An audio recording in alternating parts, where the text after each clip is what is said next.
नमस्कार, आप देख रहे हैं 4 टीवी और आपके साथ मैं हूं प्रिया खरे। देश और दुनिया की खबरों में आप सभी दर्शकों का स्वागत है और आइए अब बुलेटिन की शुरुआत करते हैं। संसद सत्र पर बुलाई गई सर्वदलीय बैठक, ये बड़ी खबर आ रही है। बता दें कि संसद सत्र पर सर्वदलीय बैठक बुलाई गई है।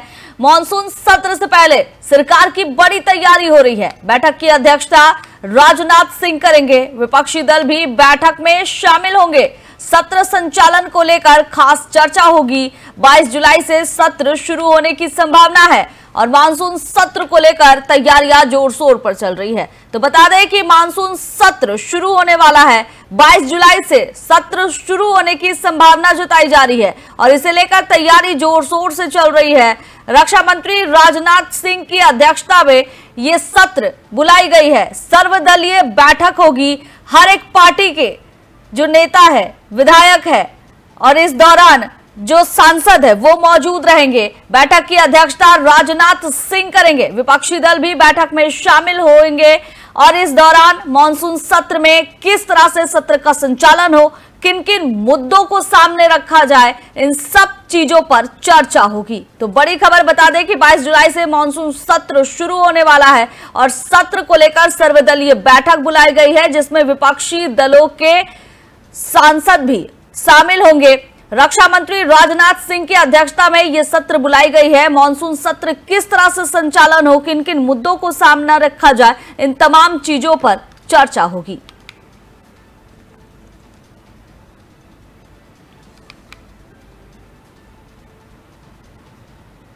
अमित शाह ने उत्तराखंड निवेश महोत्सव में शिरकत की। 2 साल में उत्तराखंड को 1 लाख करोड़ का निवेश मिला है। मोदी राज में राज्यों को सुशासन मिल रहा है, ये गृह मंत्री अमित शाह ने कहा निवेशकों और युवाओं से बातचीत की जाएगी। उत्तराखंड निवेश, उद्योग और रोजगार का अब हब बन चुका है। डबल इंजन सरकार से विकास को रफ्तार मिल रहा है। पर्यटन से लेकर स्वास्थ्य तक सब कुछ सही चल रहा है। उत्तराखंड में डबल इंजन की सरकार से विकास को रफ्तार मिल रही है, ये गृह मंत्री अमित शाह ने कहा। पर्यटन से लेकर स्वास्थ्य तक उत्तराखंड में विकसित हो रहा है। अमित शाह ने उत्तराखंड निवेश महोत्सव में शिरकत की। इस दौरान उन्होंने उत्तराखंड सरकार को लेकर काफी तारीफ की। कहा कि 2 साल में उत्तराखंड को 1 करोड़ का निवेश मिला है। मोदी राज्य में राज्यों को सुशासन मिल रहा है। निवेशकों और युवाओं से अमित शाह ने बातचीत भी की। कहा पर्यटन से लेकर स्वास्थ्य तक उत्तराखंड में सब कुछ सही चल रहा है। यहां निवेश, उद्योग सब कुछ सही है। डबल इंजन सरकार से विकास को बल मिलता नजर आ रहा है।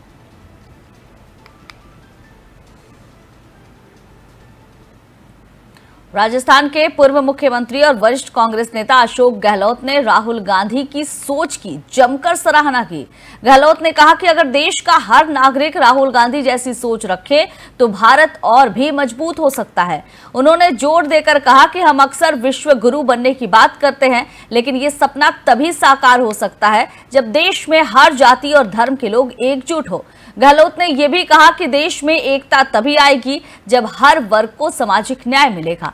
उन्होंने इस बात पर चिंता जताई कि समाज में अभी भी कई वर्गों को बराबरी का हक नहीं मिला है और इस असमानता को खत्म करना जरूरी है। गहलोत की ये टिप्पणी विपक्षी गठबंधन की रणनीति और राहुल गांधी की लोकप्रियता को मजबूती देने वाली मानी जा रही है।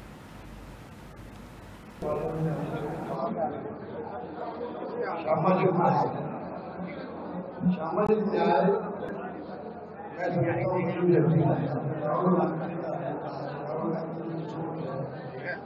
वो प्रत्येक देशवासी की होनी चाहिए। सभी देश मजबूत बनेगा।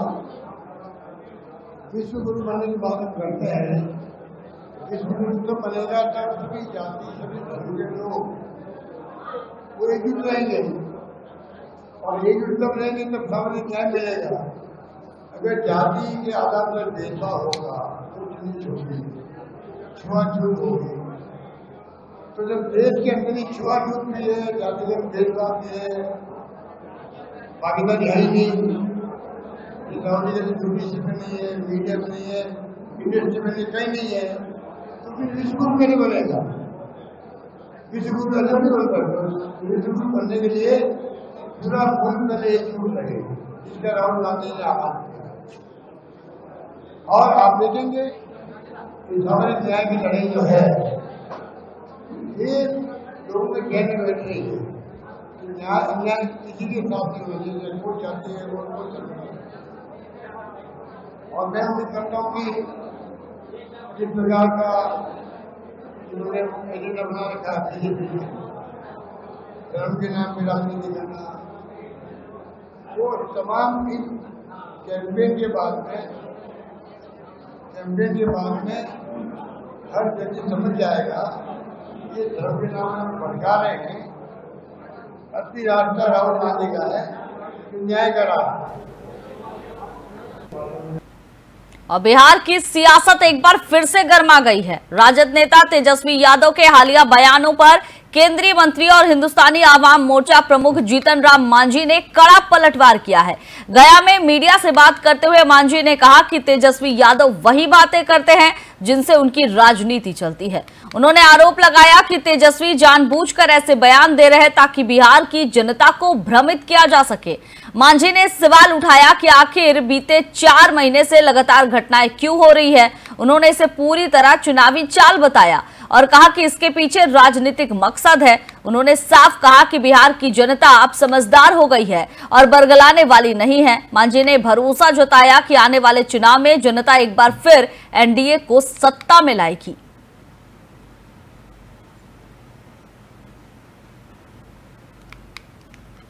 देखिए, वो अपना कहते रहेंगे, उनके बारे में हमको कुछ नहीं कहना है, क्योंकि अगर कोई सारगर्भित बात वो बोले तो हम उसका रिएक्शन दे सकते हैं। वो क्या बोल देंगे, क्योंकि इसी में वो रमे हुए हैं, इसी चीज़ को जानते हैं, इसी से वो पनपे हैं, इसलिए ऐसा बात बोलते हैं। यहाँ बिहार में अभी देखा है आपने, बारस में हुआ, सबको पकड़ लिया गया, वो मारा गया, व्यापारी उनको पकड़ लिया गया, उनको शूट किया गया है, काउंटर किया गया है। माने जो घटना होती है उस पर त्वरित कार्रवाई होती है। तो इसमें तालिबान की क्या बात है? 14 करोड़ की जनसंख्या यहाँ पर है, बहुत तरह की बात है। और एक बात और भी है कि आज 4 महीना से घटना क्यों ज़्यादा हो रही है? जब चुनाव आ गया तो हर तरह की घटना हो रही है। 6 महीना पहले घटना क्यों नहीं घटती थी? इसमें राजनीतिक कारण भी है। तो वो कहेंगे ही, तालिबान कह करके जनता को बरगलाना चाहेंगे, लेकिन बिहार की जनता बरगलाने वाली नहीं है, उनको लोग समझते हैं। आज आगे आने वाला चुनाव में देखिएगा कि एनडीए की सरकार बनेगी। और बड़ी खबर उत्तर प्रदेश से, आज कांवड़ियों पर पुष्प वर्षा करेंगे सीएम योगी। मेरठ मुजफ्फरनगर में पुष्प वर्षा करेंगे सीएम योगी। हेलीकॉप्टर से आज पुष्प वर्षा करेंगे सीएम योगी। बड़ी खबर बता दें कि मेरठ मुजफ्फरनगर में पुष्प वर्षा करेंगे सीएम योगी। उत्तर प्रदेश से ये बड़ी खबर आ रही है। हेलीकॉप्टर से आज सीएम योगी पुष्प वर्षा करेंगे। कांवड़ियों पर पुष्प की बरसात की जाएगी और सीएम योगी उन पर पुष्प बरसाते नजर आएंगे। मेरठ मुजफ्फरनगर में सीएम योगी हेलीकॉप्टर से आज कांवड़ियों पर पुष्प वर्षा करेंगे। कई दिनों से खबर थी और आज सीएम योगी मेरठ मुजफ्फरनगर में कांवड़िए जो शिवालय में जा रहे हैं, जलाभिषेक कर रहे हैं, क्योंकि सावन का महीना चल रहा है और सावन का महीना काफी पवित्र माना जाता है। इस दौरान कांवड़िए जगह जगह से जल लेकर शिवालय पहुंचते हैं, भगवान शिव को जलार्पण करते हैं। उनके स्वागत के लिए आज सीएम योगी हेलीकॉप्टर से पुष्प वर्षा करेंगे। मेरठ और मुजफ्फरनगर में हेलीकॉप्टर से सीएम योगी पुष्प वर्षा करते नजर आएंगे।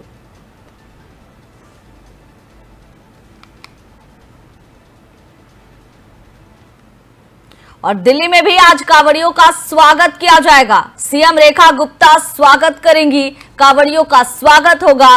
सीएम रेखा के साथ सभी कैबिनेट मंत्री भी मौजूद रहेंगे। दिल्ली में कांवड़ियों के लिए स्वागत द्वार बनाए गए हैं, 17 द्वार बनाए गए हैं। महाकुंभ के तर्ज पर 17 स्वागत द्वार बनाए गए हैं। तो उत्तर प्रदेश के बाद दिल्ली में भी कांवड़ियों के स्वागत की तैयारियां चल रही है। यहां पर खुद मुख्यमंत्री रेखा गुप्ता कांवड़ियों का स्वागत करेंगी। कांवड़ियों के स्वागत के लिए 17 द्वार बनाए गए हैं, जो कि महाकुंभ के तर्ज पर बनाए गए हैं। यहां पर सीएम रेखा गुप्ता के साथ कई कैबिनेट के मंत्री भी मौजूद रहेंगे, जो कांवड़ियों का स्वागत करते हुए नजर आएंगे। आपको बता दें कि सावन का पवित्र महीना चल रहा है और इस पवित्र महीने में सभी कांवड़िए भगवान भोलेनाथ को प्रसन्न करने के लिए उन पर जलार्पण करते हैं, जलाभिषेक करते हैं, जगह जगह से जल लेकर शिवालय पहुंचते हैं। और दिल्ली में भी ऐसी तस्वीर नजर आ रही है। कांवड़ियों का स्वागत करने के लिए खुद सीएम रेखा गुप्ता मौजूद रहेंगी। 17 द्वार उनके लिए बनाए गए हैं, जहां सीएम रेखा गुप्ता स्वागत करते हुए नजर आएंगी और उनके साथ कैबिनेट के कई मंत्री भी मौजूद नजर आने वाले हैं। तो कांवड़ियों के लिए जगह जगह अब एक तो पुष्प वर्षा भी की जा रही है, दूसरी तरफ दिल्ली की अगर बात करें तो सीएम रेखा गुप्ता जो है उनका स्वागत करते हुए भी नजर आएगी। पवित्र महीना है और बहुत कष्ट से कांवड़िए जल लेकर शिवालय पहुंचते हैं, भगवान भोलेनाथ को जलार्पण करते हैं। उनके स्वागत के लिए एक तैयारी है, उनका हौसला अफजाई करने के लिए एक तैयारी की गई है। दिल्ली में भी ऐसी तस्वीर नजर आने वाली है।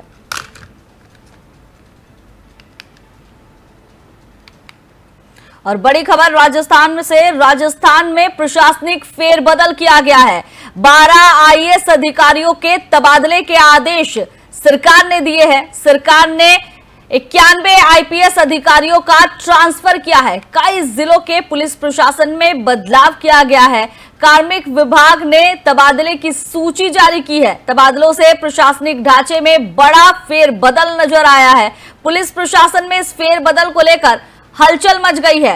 तो राजस्थान से बड़ी खबर आ रही है, प्रशासनिक ढांचे में बड़ा बदलाव किया गया है। पुलिस प्रशासन में फेरबदल की गई है, जिससे अब हलचल तेज हो गई है। राजस्थान में बड़ा प्रशासनिक फेरबदल किया गया है। कई यानी 12 आईएएस अधिकारियों के तबादले के आदेश दे दिए गए हैं। सरकार ने 91 आईपीएस अधिकारियों का ट्रांसफर कर दिया है। इसके साथ ही कई जिलों के पुलिस प्रशासन में बदलाव की संभावना भी जताई जा रही है। कार्मिक विभाग ने तबादला सूची जारी कर दी है और इसे लेकर हलचल मच गई है। तबादलों से प्रशासनिक ढांचे में बड़ा बदलाव मिलेगा और इसके साथ ही फेरबदल के बाद जिस तरह से ये, हालांकि ये एक प्रशासनिक महकमा की बड़ी कार्रवाई मानी जा रही है, लेकिन ये सामान्य प्रक्रिया है। सरकार हर वक्त ऐसे आईएएस आईपीएस अधिकारियों के तबादले करती है और उसी के तहत राजस्थान सरकार ने भी 91 आईपीएस अधिकारियों का तबादला किया है। 12 आईएएस अधिकारियों के भी तबादले किए गए हैं और इसे लेकर पुलिस प्रशासन में हड़कंप जो है मच गया है। तबादले को लेकर कई चर्चाओं का बाजार भी गर्म है।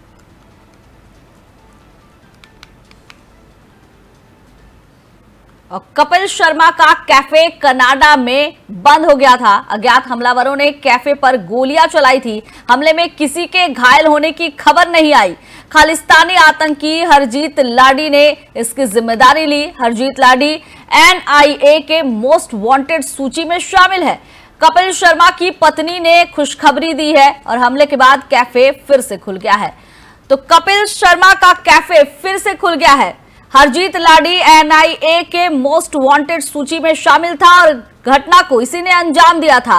कपिल शर्मा की पत्नी ने खुशखबरी दी है कि जो कैफे बंद था वो हमले के बाद फिर से खुल गया है। बड़ी खबर, कपिल शर्मा का कैफे जो कनाडा में हमले के बाद बंद हो गया था वो खुल चुका है। कपिल शर्मा की पत्नी ने इस खुशखबरी को साझा किया है। हमले में किसी के घायल होने की खबर सामने नहीं आई थी। खालिस्तानी आतंकी हरजीत लाडी ने इसकी जिम्मेदारी ली थी। हरजीत लाडी एनआईए की मोस्ट वांटेड सूची में शामिल है। फिलहाल कपिल शर्मा की पत्नी ने यह खुशखबरी दी है कि हमले के बाद जो कैफे बंद हो गया था उसे फिर से चालू कर दिया गया है, यानी लोग अब वहां जा सकते हैं, आराम से कैफे का लुत्फ उठा सकते हैं।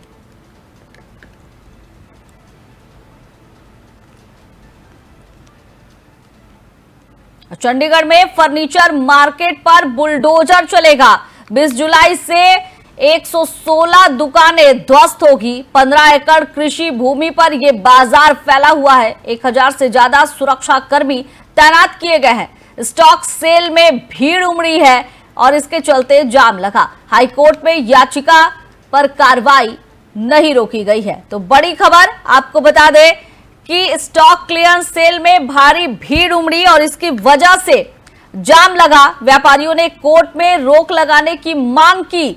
बड़ी खबर, चंडीगढ़ फर्नीचर मार्केट पर अब बुलडोजर चलने की तैयारी शुरू हो गई है।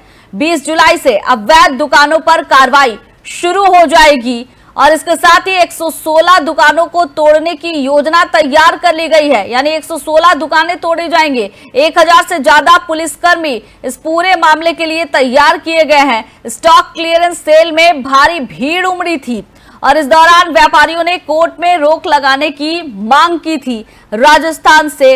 इसके बाद ही चंडीगढ़ फर्नीचर मार्केट पर अब बुलडोजर चलने की तैयारी शुरू हो गई है। चंडीगढ़ से बड़ी खबर, बुलडोजर चलने की तैयारी शुरू हुई है। 20 जुलाई से अवैध जो दुकानें हैं उन्हें तोड़ दिए जाएंगे। इन दुकानों में 116 दुकानों को शामिल किया जा रहा है और इस पूरे दुकानों को तोड़ने के दौरान 1000 से ज्यादा पुलिसकर्मी मौजूद रहेंगे। स्टॉक क्लियरेंस सेल में भारी भीड़ उमड़ी थी और इसके बाद व्यापारियों ने कोर्ट में रोक लगाने की मांग भी उठाई।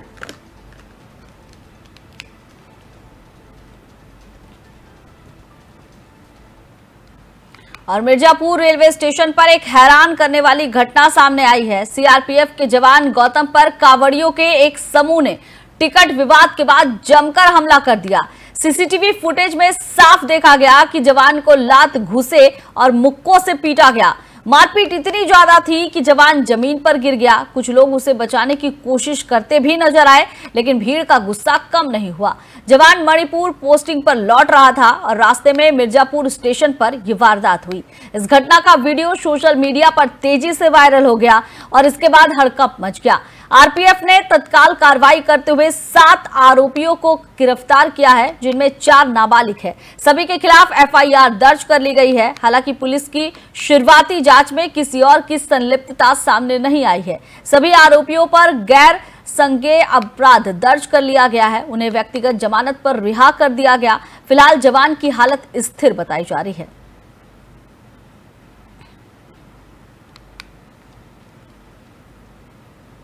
और उत्तर प्रदेश के गाजियाबाद में कांवड़ यात्रा के दौरान एक बड़ा हादसा हो गया। तेज रफ्तार एम्बुलेंस ने कांवड़ियों के एक समूह को टक्कर मार दी। इस दर्दनाक हादसे में 2 कांवड़ियों की मौके पर ही मौत हो गई, जबकि 3 अन्य गंभीर रूप से घायल हो गए। घायलों को तुरंत पास के अस्पताल में भर्ती कराया गया, जहां उनकी हालत नाजुक बनी हुई है। प्रत्यक्षदर्शियों के मुताबिक एम्बुलेंस काफी तेजी से आ रही थी और चालक ने नियंत्रण खो दिया, जिससे ये दुर्घटना हुई। हादसे के बाद मौके पर अफरा तफरी मच गई। पुलिस ने तुरंत कार्रवाई करते हुए एम्बुलेंस चालक को हिरासत में ले लिया और पूरे मामले की जांच शुरू कर दी। यह हादसा उस वक्त हुआ जब कांवड़िए अपने गंतव्य की ओर पैदल जा रहे थे। स्थानीय लोगों और श्रद्धालुओं में इस घटना को लेकर गुस्सा है। प्रशासन ने सुरक्षा व्यवस्था और यातायात नियंत्रण को लेकर सतर्कता बढ़ा दी है।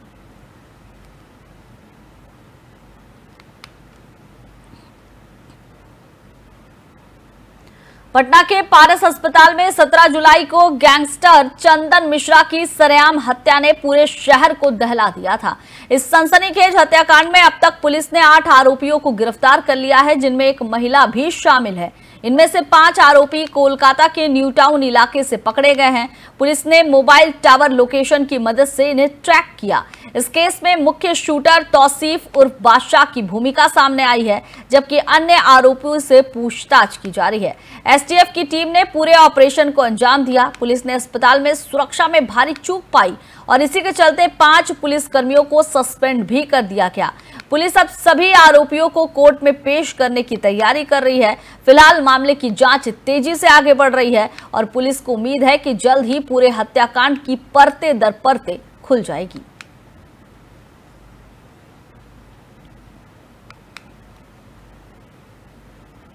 और बिहार में एक और बड़ी खबर है। सीतामढ़ी में चावल कारोबारी सोनेलाल महतो पर उस वक्त फायरिंग की गई जब वो अपनी दुकानें बंद कर घर लौट रहे थे। बदमाशों ने अचानक उन पर गोलियां चला दी, जिससे वो गंभीर रूप से घायल हो गए। हमले के बाद स्थानीय लोगों ने उन्हें तुरंत अस्पताल पहुंचाया, जहां उनकी हालत नाजुक बनी हुई है। बताया जा रहा है कि हमलावर पहले से ही घात लगाए बैठे थे और जैसे ही कारोबारी सड़क पर निकले, उन पर ताबड़तोड़ गोलियां बरसा दी गई। इस वारदात के बाद इलाके में दहशत फैल गई है। पुलिस ने मौके पर पहुंचकर जांच शुरू कर दी है और अज्ञात हमलावरों के खिलाफ केस दर्ज कर लिया गया है। फिलहाल पुलिस आसपास के सीसीटीवी फुटेज खंगाल रही है और कारोबारी से भी जुड़ी सभी संभावित वजहों की पड़ताल कर रही है।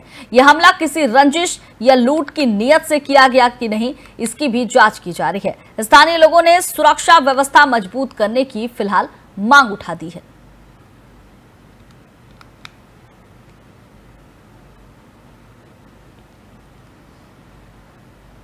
महाराष्ट्र के रत्नागिरी जिले में एक दर्दनाक हादसा सामने आया है। मशहूर टूरिस्ट स्पॉट आरे वारे के बीच पर 4 पर्यटकों की डूबकर मौत हो गई है। ये सभी पर्यटक ठाणे जिले से घूमने आए थे। बताया जा रहा है कि वे समुद्र किनारे नहा रहे थे, तभी अचानक तेज लहरें उठी और चारों पर्यटक उसकी चपेट में आ गए।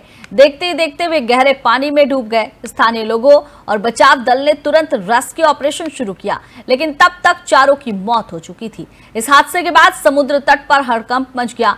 मौके पर पुलिस और प्रशासन की टीमें पहुंच गई। मामले की जांच जारी है। स्थानीय प्रशासन ने पर्यटकों से अपील की है कि वे समुद्र के किनारे सावधानी बरतें और चेतावनी बोर्डों का पालन करें। फिलहाल मृतकों के शवों को पोस्टमार्टम के लिए भेजा गया है और परिजनों को भी सूचना दे दी गई है।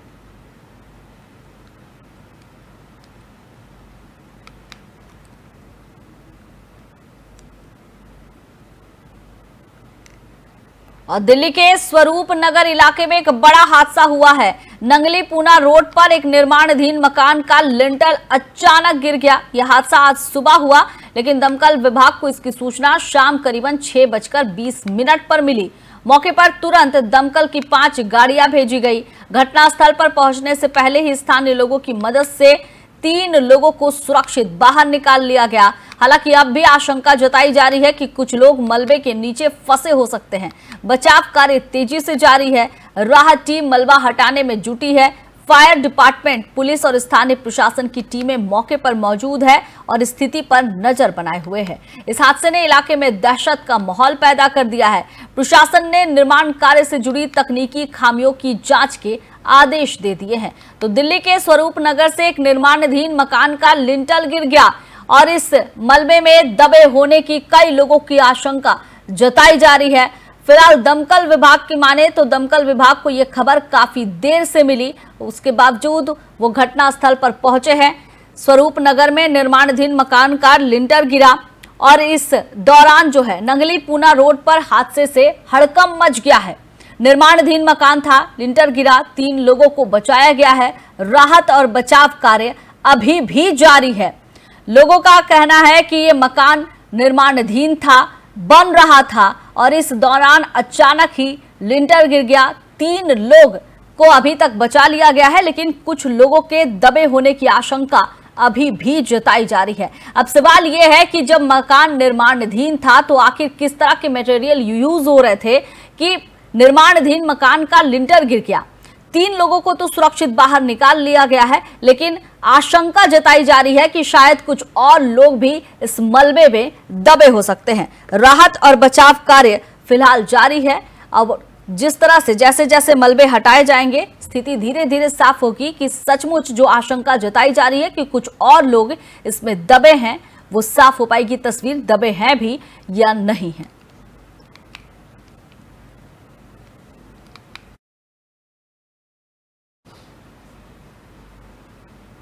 और फिलहाल इस बुलेटिन में बस इतना ही। आप देखते रहिए 4 टीवी। नमस्कार।